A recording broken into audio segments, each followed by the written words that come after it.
get it out of the way. Um, in your packet that you received this morning, you received a flash drive.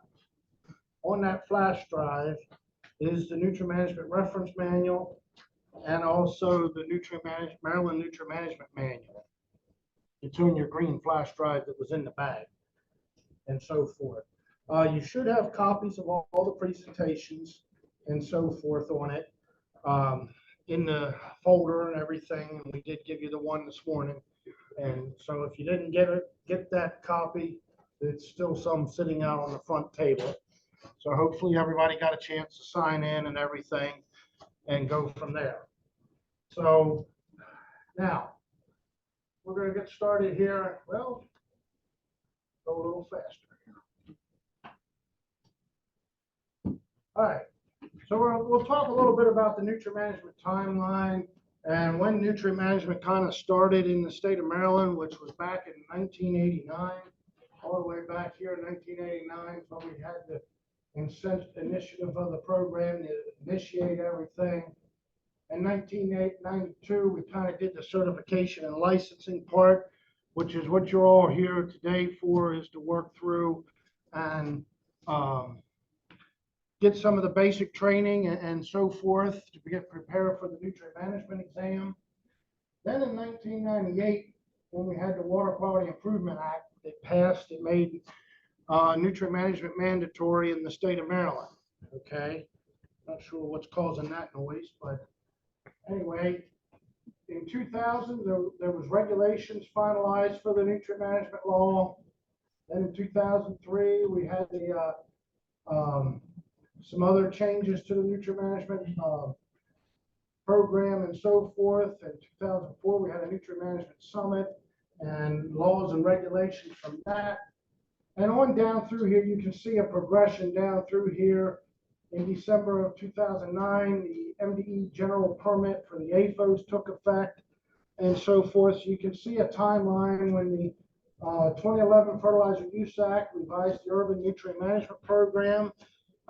You heard Chuck mention the urban program and Dwight mentioned the urban program and so forth. And then in October 2012, there were some nutrient application requirements and setbacks that took effect.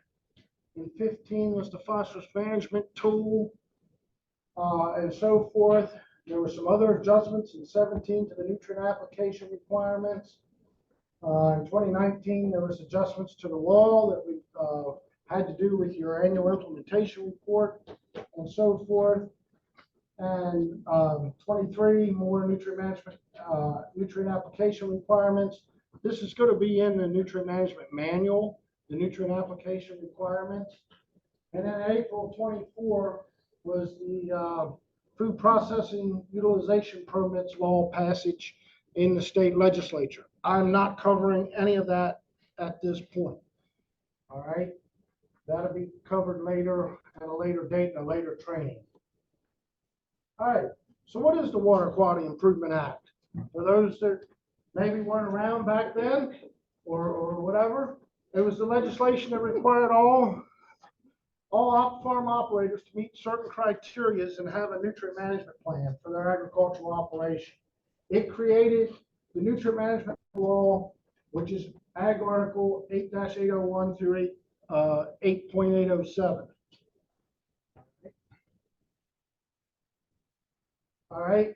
So then it created these different chapters and regulations. And in the regulations, it's referred to as COMAR, Code of Maryland Regulations. All right.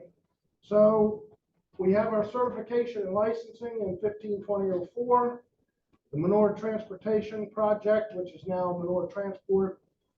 152006 is our fertilizer application requirements for commercial operators and so forth.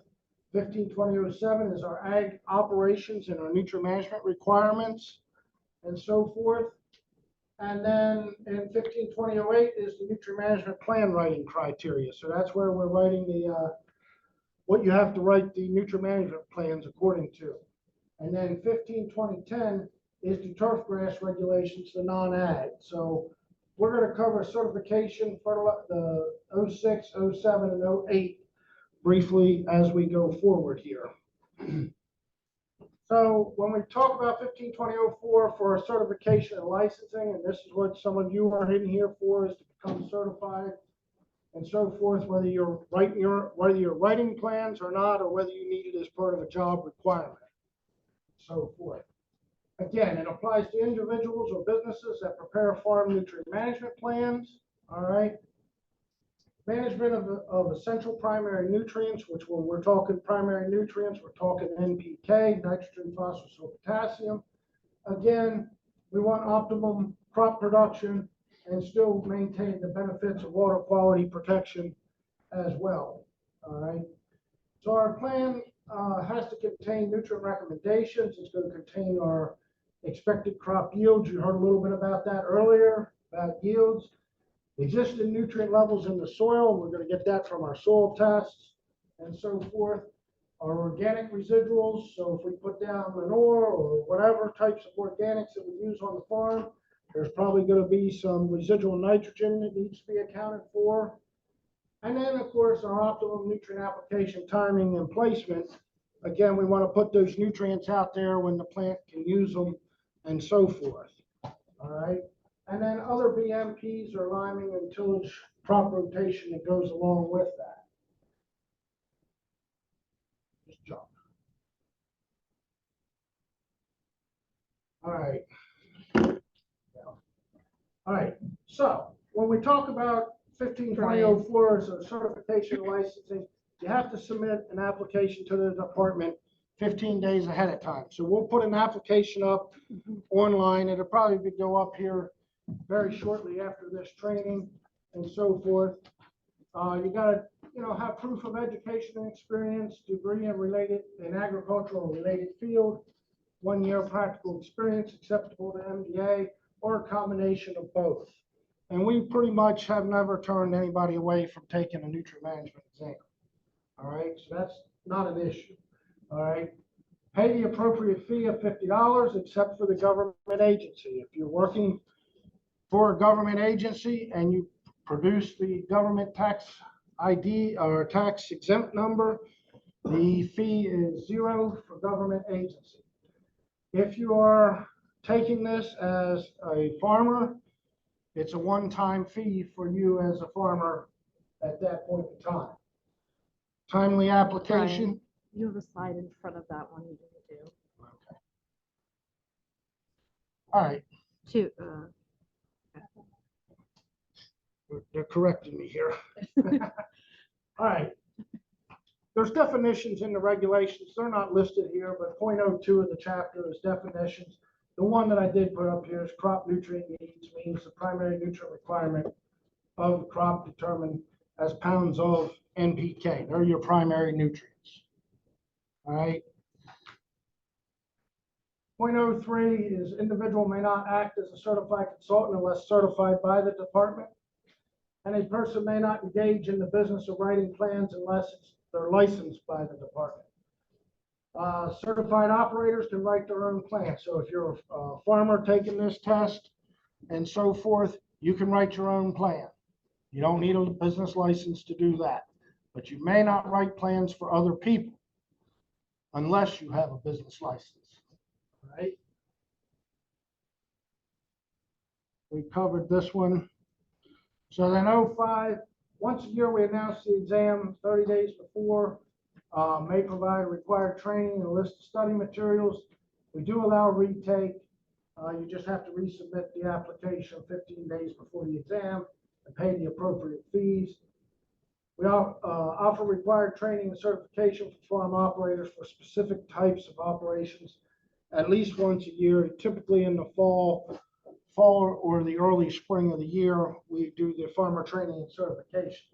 So we have two certifications, and that is the full certification, which is what you all are here for and getting information on today. And then we have our farmer training and certification for different types of operations.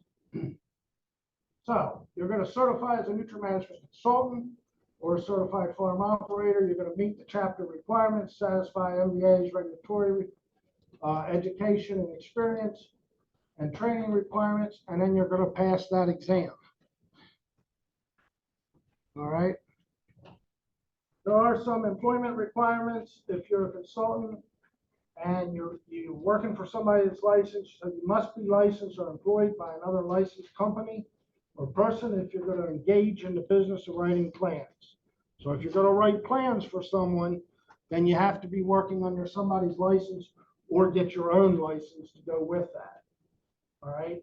Certified consultants, operators, foremen may write their own plans only, and there's no need for that business license. Okay. Now, there is a renewal period. It's initially issued for 1 year. So once you pass the exam, we'll issue the certificate for 1 year. Okay. And in that period, what I'll call that is kind of a introductory period. It's a 1 year period there where you'll get 6 of your continuing education units and so forth for that first year. And then after that, you'll get renewed for a 3-year period for your full certification. All right. So we'll send out renewal applications to you once you become certified and it comes up. And then again, there's a renewal fee of $150 for the 3-year period. That's $50 a year.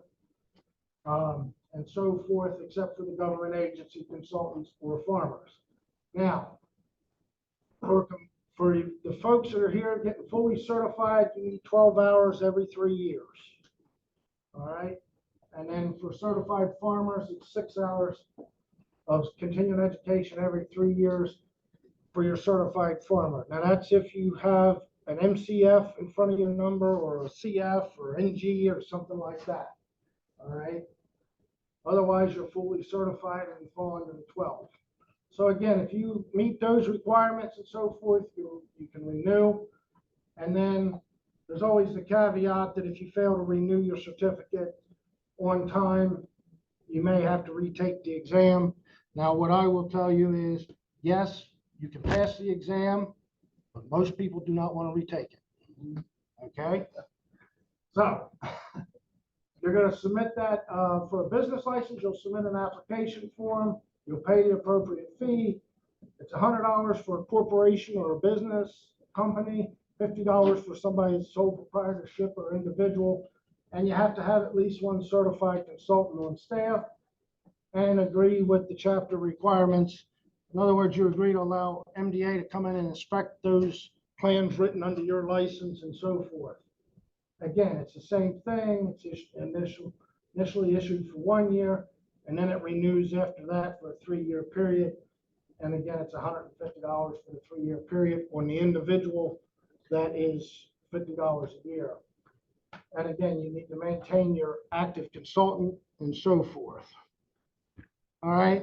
There are license holder requirements. There's an annual activity report that consultants submit to MDA each year on the number of plans that they wrote and by watershed and so forth, and the number of acres and that type of information. You're going to keep records on any nutrient management plan that you've written under your business for 5 years and make those available to MDA upon request. All right. Now, this is the part that we usually don't end up having to deal with too much and like to keep it that way. And that is the denial, suspension, or revocation. Again, there's an opportunity for a hearing before the secretary and so forth, but here's some of the things that could cause that. We'll be providing misleading information when applying for the certificate or license, misleading or false or fraudulent reporting, offering and preparing nutrient management plans without a certificate or license, preparing the plans that don't meet the state's criteria, no certified consultant, which, depending on the scenario, failure to report or allow MDA access for inspection of those nutrient management plans and records, and to meet the continuing education requirements. All right. And then, of course, any denied, suspended, or revoked certificate may be required to retake the certification exam. So let's go on to 152006, unless somebody had burning questions about the certification process. All right, seeing none, we'll roll on. All right, so when we talk about the nutrient and commercial application requirements for agricultural land, we have this applies to anybody who applies nutrients to 10 or more acres of agricultural land owned or managed. All right. And in that says that you have to, either the farm operator has to have an applicator voucher, be a certified consultant or certified operator, or you hire somebody that does that work for you. Okay, and you hire a certified consultant. So when we talk about our agricultural land, we have to have a certified consultant or work under that supervision of that certified consultant, and we must apply those nutrients according to the nutrient management plan. All right. For commercial application, there is records that have to be kept for commercial applicators such as your Willards, Southern States, those types of companies. You need to keep records of being certified and working under that. You got to keep for 3 years the application of the type and amount of nutrients that were applied, the crop acreage receiving that, the location and the timing of when those nutrients were put down, and the analysis of the fertilizer that was put down.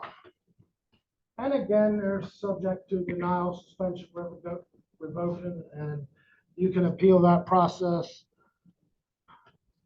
and so forth. So we'll get into 152007. Any questions under the commercial application? Or what if it's somebody who has over the 10 acres and is this, so I guess is it commercial fertilizer or manure? Does it matter? Like both need? Okay.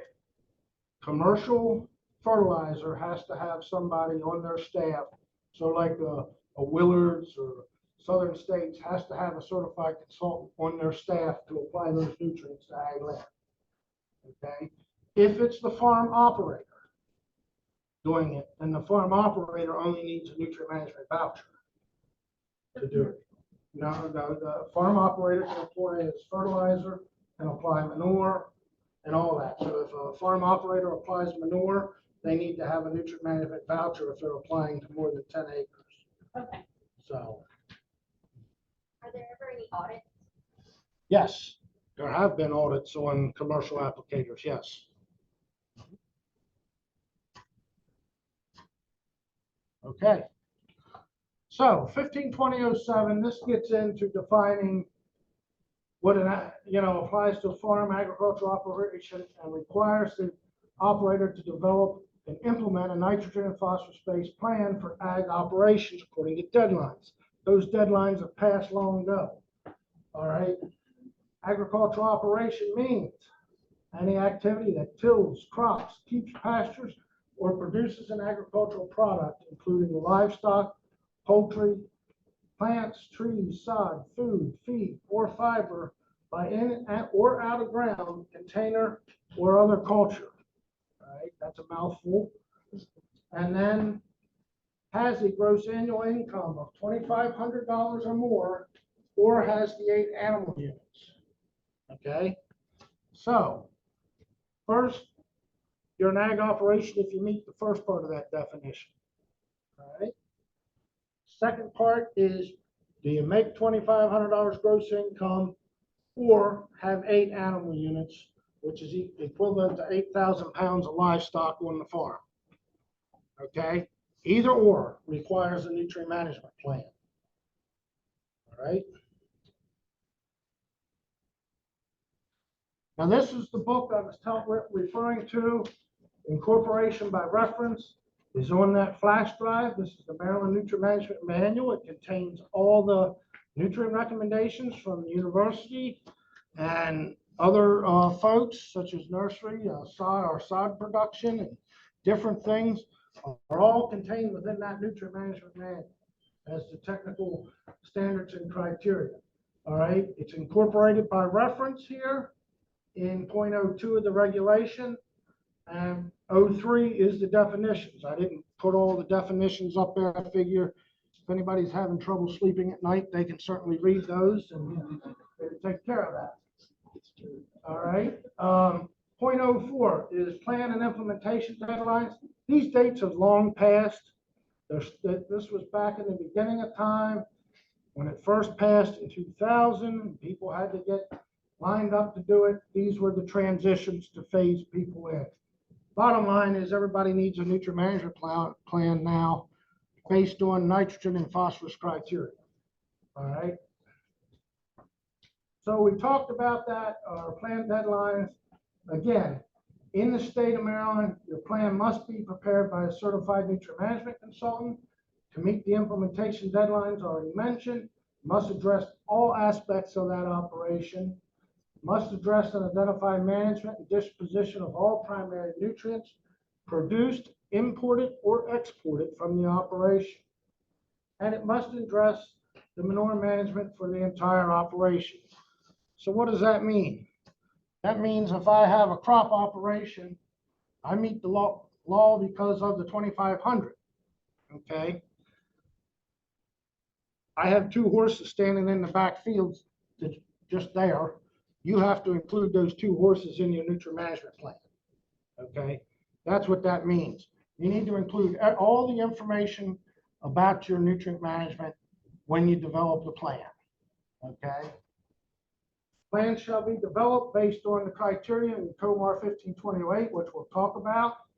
And then those plan updates are based on if a crop or crop rotation has changed, your soil test results indicate a change. Again, soil tests are technically good for 3 years. That's one you might want to remember. All right. Those are good for 3 years. Some people do them every year. We don't say anything. It's fine, as long as the plan is updated to reflect that. All right. The acreage managed of 10% or 30 acres, whichever is less, and the animal unit change of 10% or greater. All right. So then we get into our required, we're now jumping into 152008 here of the required plan content. We have to have our plan identification for our initial reporting form, farm operator information, farm information location, plan information, type of operation, and the consultant's information. Bottom line is most folks probably already have a nutrient management plan. There's still some new ones out there. Don't get me wrong, there's still some out there. Farms are subdivided every year and different things happen and change of hand and all that going on, it happens. So we still get some new plans, and that would be our initial reporting form. Has to contain our map or aerial photograph showing the location and boundaries, and acreage clearly recognizable, our soil tests. Remember I said they're not more than 3 years old, and the summary of nutrient recommendations for each field. All right. So when we start talking about our field specific information, that's your dated, the date the recommendation was prepared, the property tax account ID number for the property, the watershed code, your map unit identifier, such as your field number, the acreage, the soil analysis, the expected crop yield goal, crop rotation, primary nutrients required to account, and it accounts for all N residuals, nutrient applications, lime, nutrient application method, and timing and tillage. So all that's kind of needed to develop that recommendation. You heard today about yield goals, and you know, you may want 250, but that's probably not your overall yield goal for that field or farm. Okay. Probably need to be a little more realistic at times. Now, maybe irrigated's a different situation, but you know, dry land, I mean, so then we get into, you know, what'd you put on? What types of nutrients are you going to be putting on? Are you going to be putting on manure? Are you going to be putting on other types of residual nutrients? What is your yields from the past? And so forth. That's where all this comes into effect and gets wrapped up into a recommendation for you. All right. We talk a little bit about plan maintenance and information here with our length of how long that plan is effective. Is it a 1-year plan? Is it a 2-year plan or a 3-year plan? You as a consultant have the opportunity to write that plan for more than 1 year. But it needs to be done in conjunction and conversation with the operator. All right. And it has to work for that type of operation. So if we're talking about a dairy operation that's spreading manure 2 or 3 times a year and so forth, you're probably only going to write a 1-year plan so that you can keep up with the changes and things that are happening with that nutrient management plan. If it's a crop operation that's got a corn, bean, wheat rotation, for example, and that's a set rotation that person follows all the time, then you can write more of a 2 to 3 year plan, depending on how long the soil tests are good for. I've seen where for like AFO farmers, they'll have a 1-3-year plan for just the poultry production area, and then a 1-year plan for crop. Is that fine too?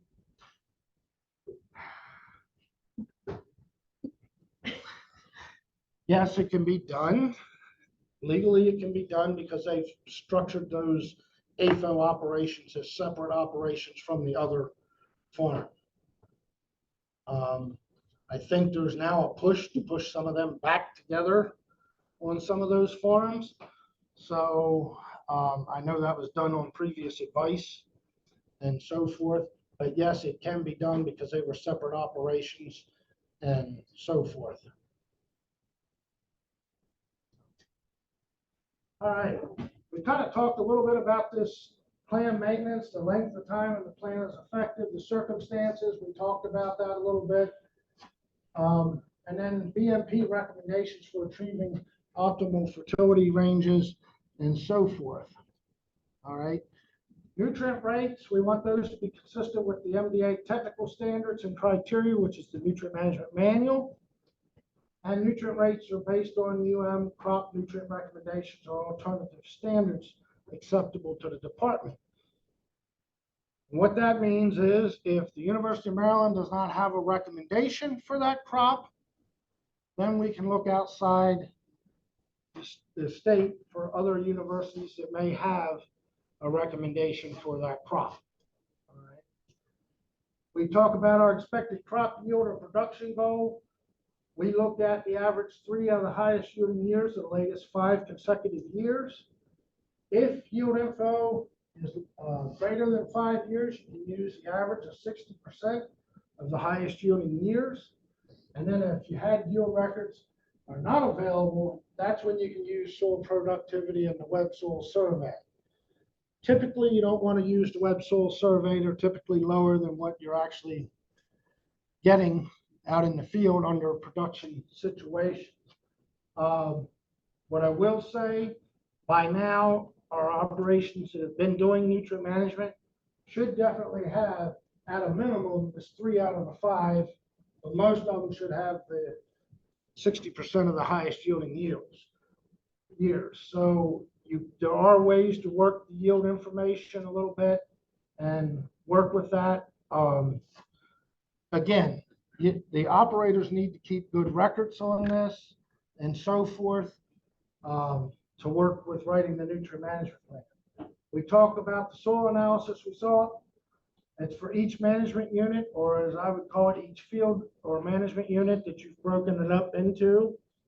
All right, it's based on standard soil test labs acceptable to MDA, valid for 3 years with some exceptions and justifications.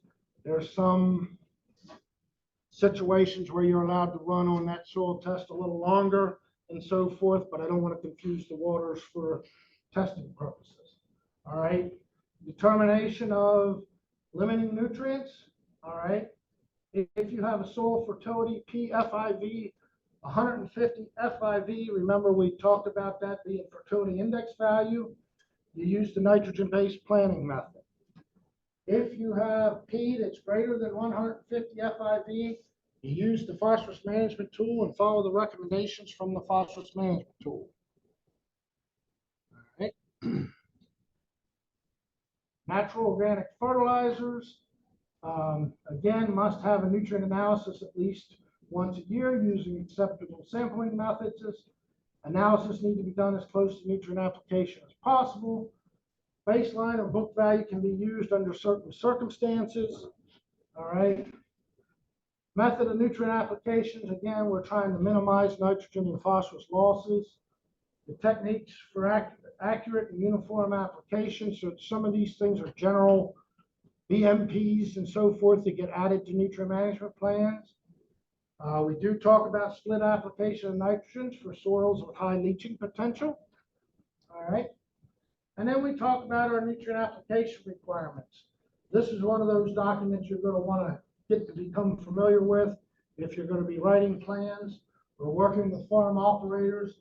Again, as a general rule, we want to apply our nutrients as close to nutrient uptake as possible to maximize that efficiency and minimize movement. Want to be consistent with the Maryland Nutrient Management Manual. This is where I would say turn to section 1D, but you'll have to put the flash drive in a computer to do that. But anyway, nutrient application setbacks and temporary stockpiling of organic nutrients and so forth. We'll cover some of that as we go on. Again, the manure management has to be dealt with, and account of current manure management measures as far as when you're stockpiling, whether you're storing manure in a storage structure, so forth, just cleaning it out of a barn, or how you're handling it, and so forth. Now, this is where we get into that document, 1D, that's on your flash drive. It has our setbacks for nutrient application on it. And that means a vegetated area of prescribed width where nutrient-containing material may not be applied, as measured from the edge of surface water, including perennial and intermittent streams, right? And again, we determine a definition. An intermittent stream means a stream where the reach of the stream that is below the local water table for at least some part of the year and obtains its flow from both surface runoff and groundwater discharge. Right. Ephemeral streams are defined as which flow only as a direct response to precipitation in the immediate watershed and which have a channel bottom that is always above the local water table.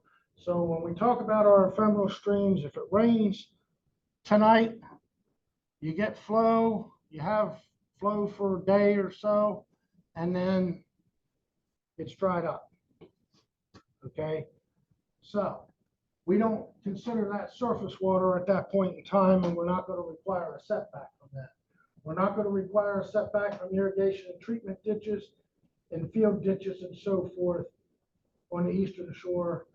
You know, primarily the eastern shore, not always, but primarily field ditches on the eastern shore and so forth won't require setbacks.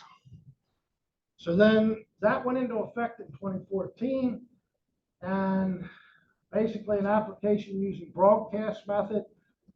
Example of that would be spinners, splashers, either with or without incorporation require a 35-foot setback.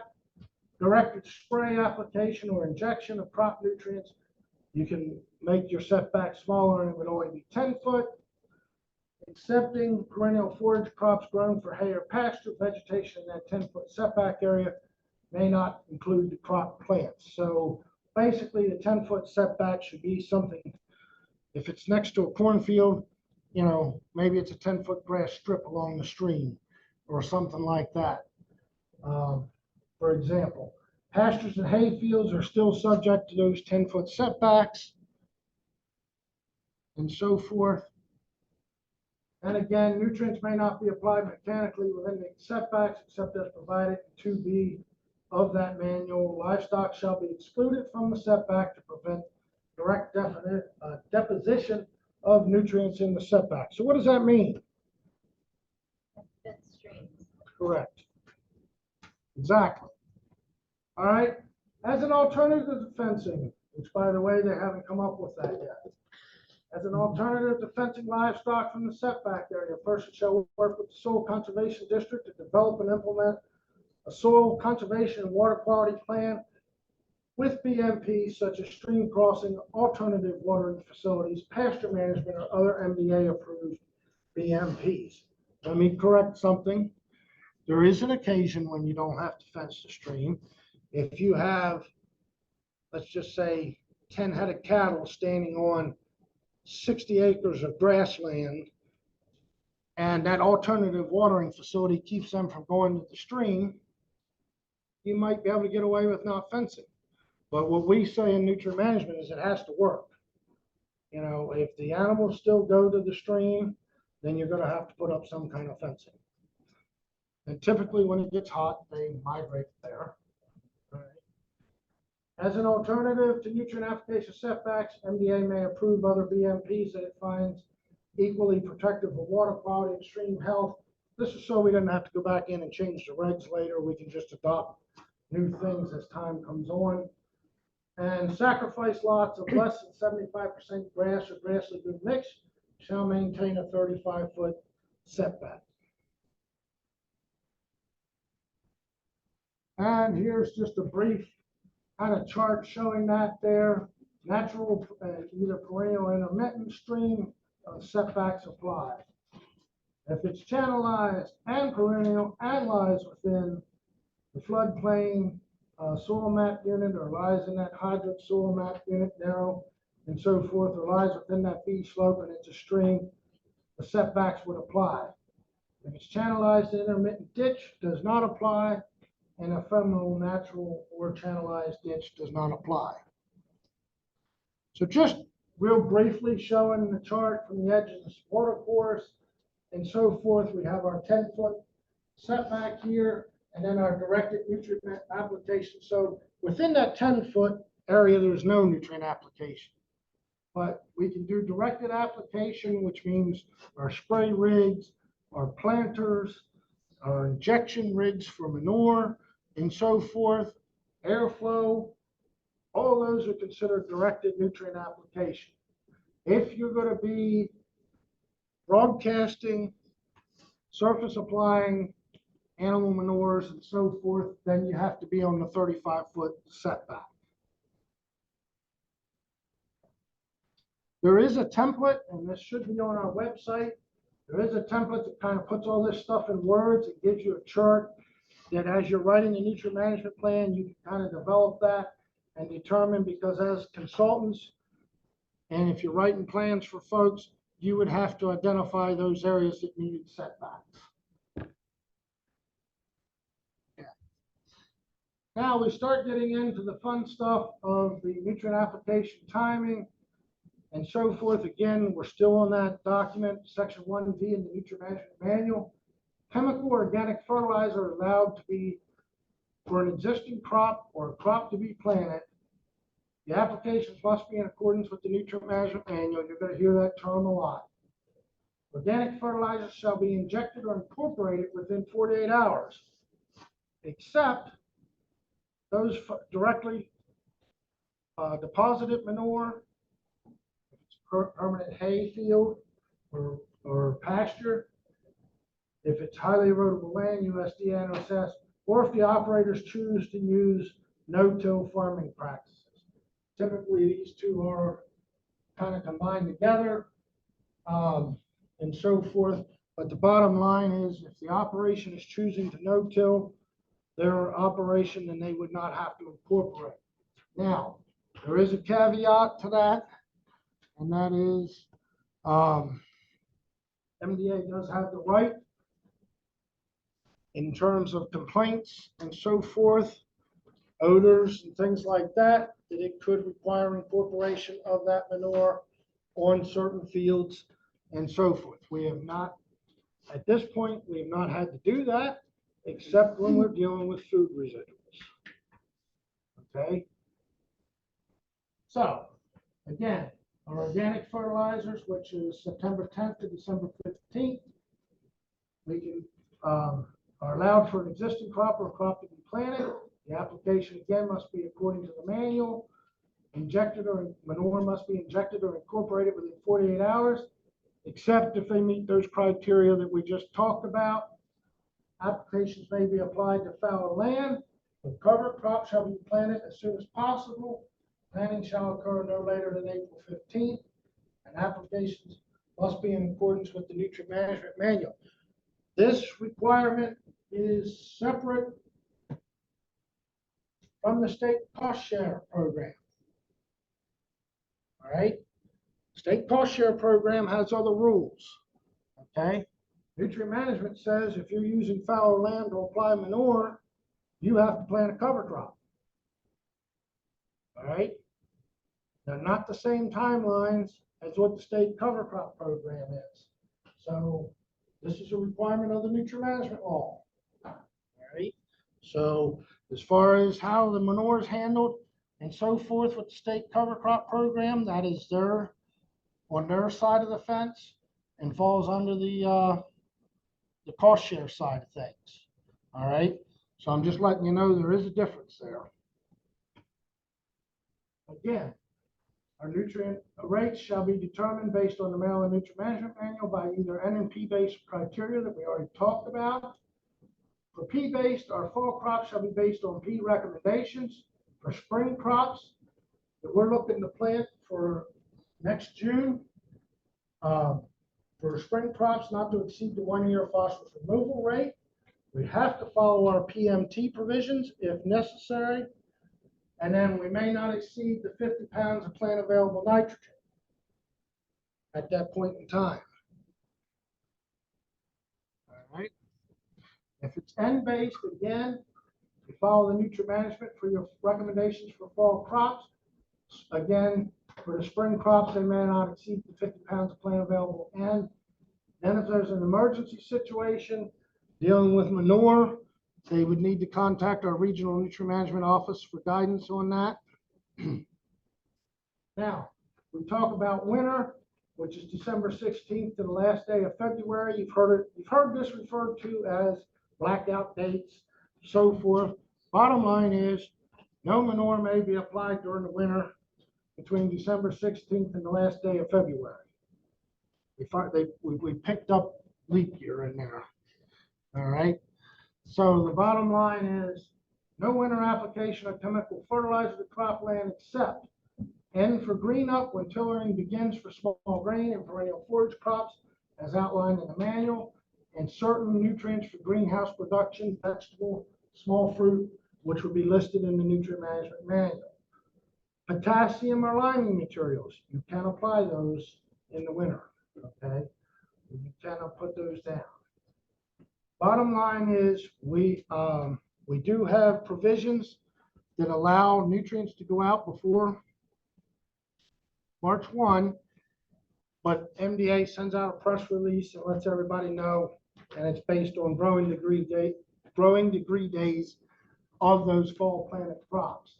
And we do that in consultation with the university and so forth to determine whether nitrogen can go out before that. All right. Now, again, still talking about this organic fertilizer application to cropland. The only time you can put manure out is in an emergency situation. That is the fact that you have inadequate storage. The manure is non-stackable. That means it's liquid, or there's no other reasonable option to manage it. And those have to be done in accordance with the nutrient management manual. And if you put nutrients out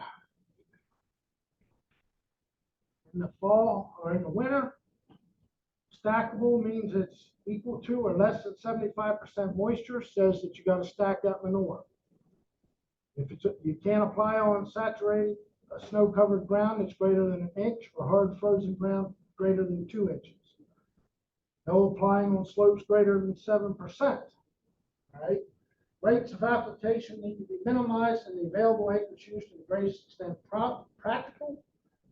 And the rate per acre cannot exceed the 1-year phosphorus removal rate or 50 pounds of plant available N. It's whichever one you hit first for the next harvested crop. Any winter applied nutrients will be deducted from your next harvested crop. Right?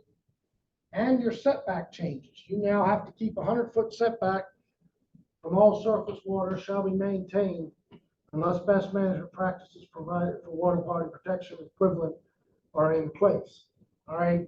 So what that means is if you put nutrients out in the winter, you're taking a hit on your spring crop.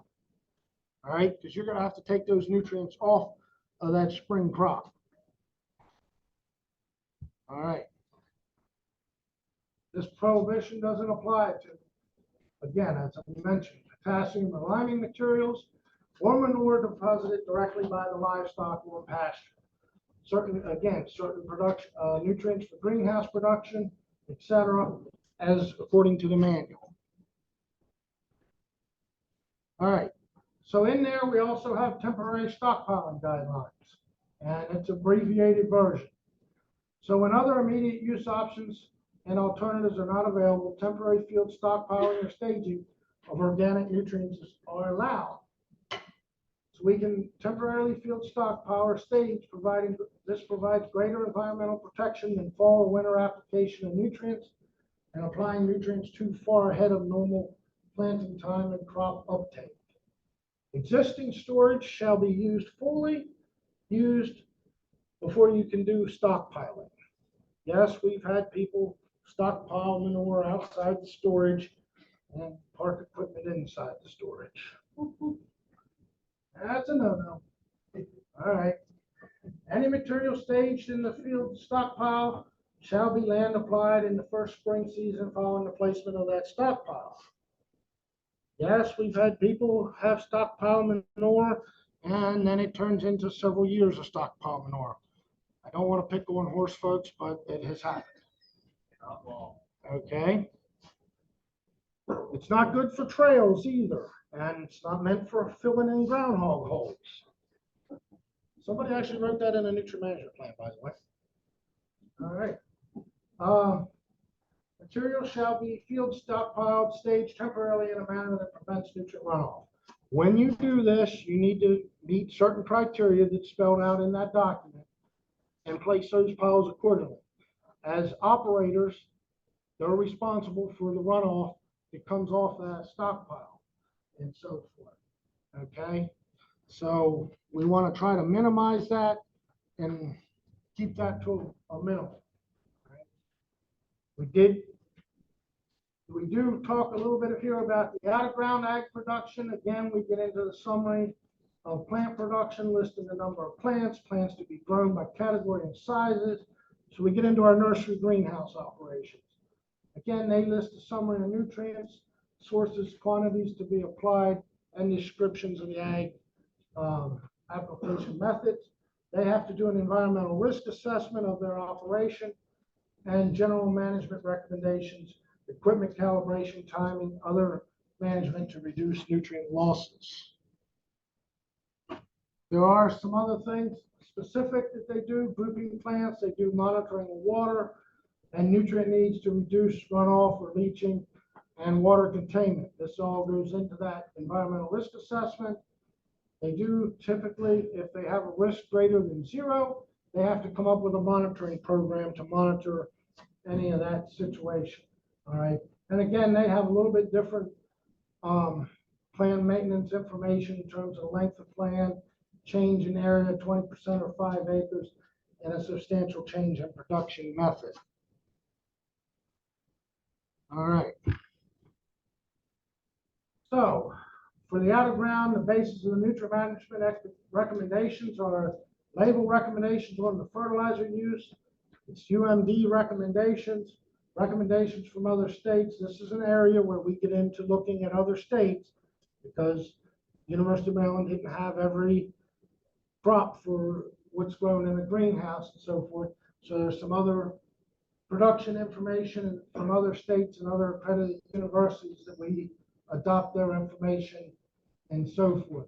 General nutrition guidelines and any other general growing practice or similar growing conditions. Now, just for your all's knowledge, if somebody's interested in writing nutrient management plans for nursery greenhouse operations, there is a course that is devoted specifically to nursery greenhouse operations. I recommend any of you go into it if you're interested in that type of thing. It's a good course. Well, Andrew Rispy puts those courses on. I believe John is retired now. Yes. John Lee Cox is retired as of this year. But they do the nursery greenhouse trainings and so forth, and they put on a very good program for writing these nutrient management plans and so forth. If you've never written one or you're interested in writing one, that would be a good course to take. What was that? University of Maryland and MDA, typically spring and fall.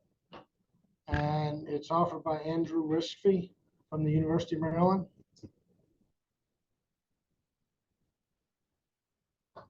There'll also be another course offered later in the year, hopefully, for how to write a nutrient management plan and so forth, that the university will put on for when you folks pass the exam and so forth. You may want to sign up for how to write a nutrient management plan. It takes you through the Newman software and so forth that's used to prepare these plans. You can write a plan by hand, but it's already in Newman. So all those calculations get done for you when you just plug in certain information. But you can write them by hand. All right. We talked about the environmental risk assessment. They have to identify BMPs to reduce that risk and so forth. And they have some testing requirements with EC meters and so forth that they have to do when they're greater than zero risk. And I'm going to stop there. Our exam's going to be August 2nd here at MDA. We'll also, depending where folks are from, and this is why we're going to need people to register. This is the time of year we offer it in 3 different locations. We offer it on the western side of the state, here in Annapolis, and also on the eastern shore for folks to go take the exam and so forth. It's typically 9 to 11. Again, every one of you I know can pass the exam and so forth, but you need to study and so forth. I'm not going to stand here and say not to study. All right. It is one of those exams that when you're done, you really don't want to take it again. So, you know, just being right up front with you. So with that note, I'm going to let everybody take a break for about 10 minutes.